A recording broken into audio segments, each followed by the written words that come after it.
Stormborn. I think most of you all know me, but in case you don't, I'm Sir Carson Wynne. I've been playing this game for about 30 plus years now, and I used to be a pretty decent fighter. About 7 years ago, I had a stroke. I lost about 50% of my muscle control on my left side. I had to reteach myself the most basic of things, like walking. So when I was asked to help with this year's Reaper Challenge, I questioned, do I have anything to offer? And in the act of questioning, my topic became clear. Today we're going to talk about questions. So before I get into my TED Talk, I would like to discuss a few of what I consider faulty Pell logic. The first being, perfect practice makes perfect technique. Isn't this true? Well, kinda. I can't argue that it's not correct, because it is. But I think it misses the point. Let's try saying that a different way, the same idea. Faulty practice makes faulty technique. So the more you are practicing something incorrectly, the more you're training yourself to do something incorrectly. So in the long run, you're going to be a weaker fighter. So slow it down and control and work on your proper mechanics. Pell does not need to have power and speed to be effective. Secondly, I'm of the school of thought that you should practice in what you're going to fight in. Full kit every time. You don't have a kit that is custom fit and perfect fitting your body. Every component influences the way you make a motion. So practicing a shot and then having to practice a shot again once you armor up makes me question the hours spent originally learning this technique. Please remember there are very few absolutes in our game. Just because this shot doesn't work on Dukes or Hot Stick doesn't mean that it's not going to be viable against somebody else. Lastly, every technique we perform has an appropriate counter. And in the spirit of that, I'm going to counter everything I just said. Imperfect action is better than inaction. You can't armor up and throw 100 shots every day.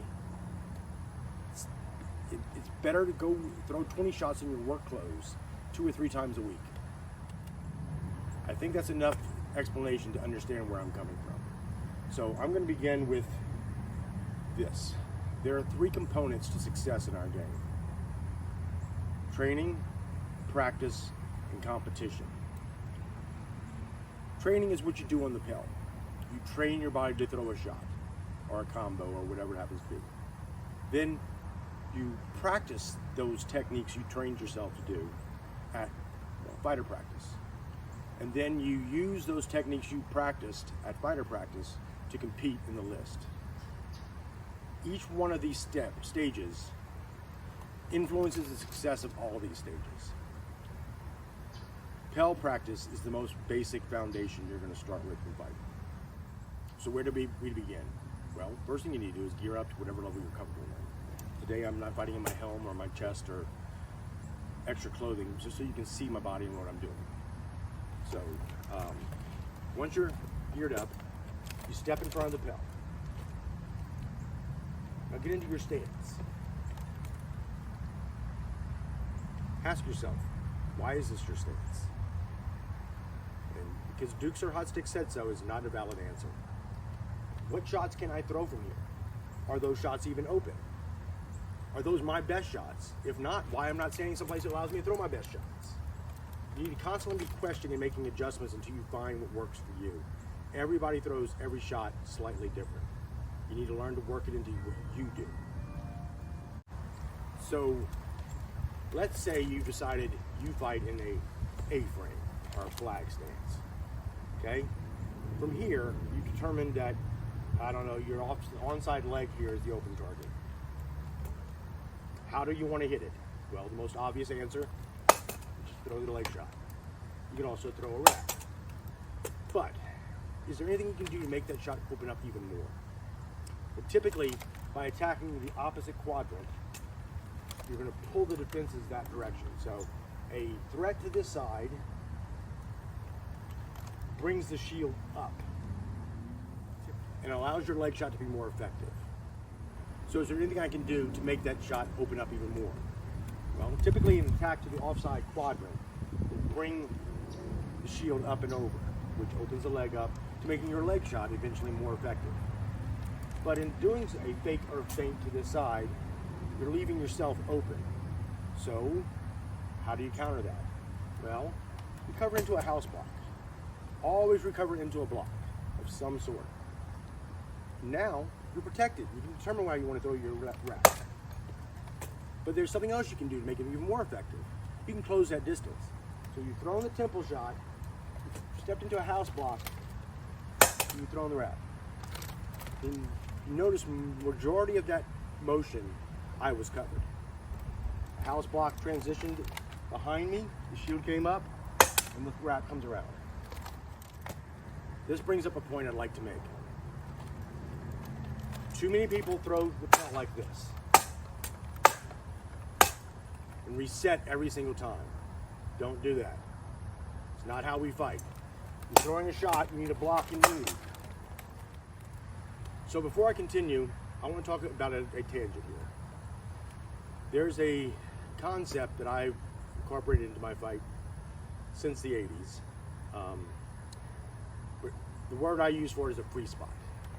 When you throw a shot, the natural recovery is bouncing back along a certain trajectory.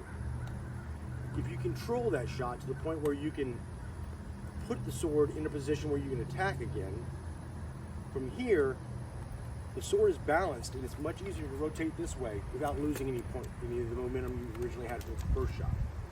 So I would think it behooves you to learn where these free spots are. Learn how to use them to direct your sword to where you want it to be for your next attack. So, back to my earlier example.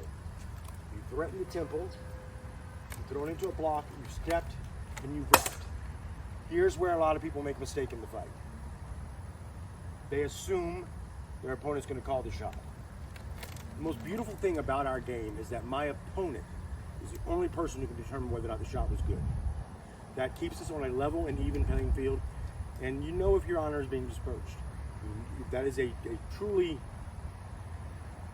motivating factor to keeping us playing clean. So, always have a contingency plan.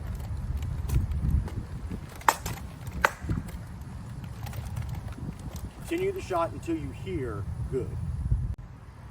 So I said I was going to talk about questions, specifically the questions that you need to ask yourself and when to ask them every step of the way to make your shots more effective. I don't know if you've noticed, but very few of our fights are won with throwing one shot. Combos are what kills. Combos are what wins fights.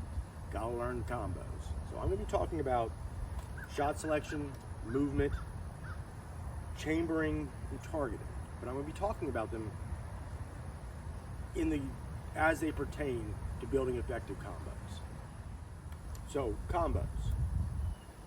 What I typically do when I start my pel practice is I'll come up to the pel and I'll throw a shot, and I'll step and I'll throw a shot, and I'll throw a shot, and I'll throw a shot, and throw a shot, and a shot. Just keep the sword moving. So a bit of lanyap advice. I said I've been fighting for about 30 years and was kind of known for throwing one specific thing. I would throw basket block to the offside, or to my onside, and then snap it around to the leg. This was developed the exact same way. My stance allowed me to see, oh, I can throw unimpeded to almost every target. I like that. So, where's the downside? Well, the downside is I am wide open to the head. Now, instead of foregoing that stance, I've incorporated the fact that I know this is the opening. I can anticipate an attack coming there. It becomes instinctual when the shot is moving there to throw a basket block to that quadrant and then snap it back around. The basket block chambers a lot of potential energy in the hips. I am coiled like a spring at this point, and it's really simple. The flick of the hips to release all that information into my opponent. My stance requires I throw a lot of basket blocks to compensate for the weaknesses in my defense. I'm wide open. I've got to do something to control it. So my sword ends up in very odd positions. But because that technique I was throwing earlier, where I'm just moving the sword and keeping it moving from shot after shot for as long as possible, I'm learning which shots I can throw from each position. So when the sword is here, instinctually, I throw that. When the sword is here, this. Those become reactionary shots at that point. And that you don't have to think about them, you just react to your opponent and hopefully get the kill. So apply these principles to every aspect of your fight, every one of your shots, every one of your motions. Question everything. Because in questioning, just like in life, brings knowledge. My final point I want to bring up is the most important question I've ever asked about in my SCA fighting career is not how to throw a shot. As a matter of fact, it was to never ask that question again. Instead, I trained myself to ask, why was that shot effective? When I know why it was effective, then I can use those principles in my fight so that I can throw an effective shot on my target.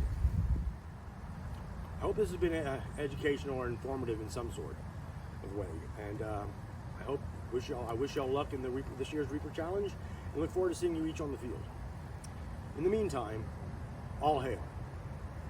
Oh, look, his offside leg's open this time.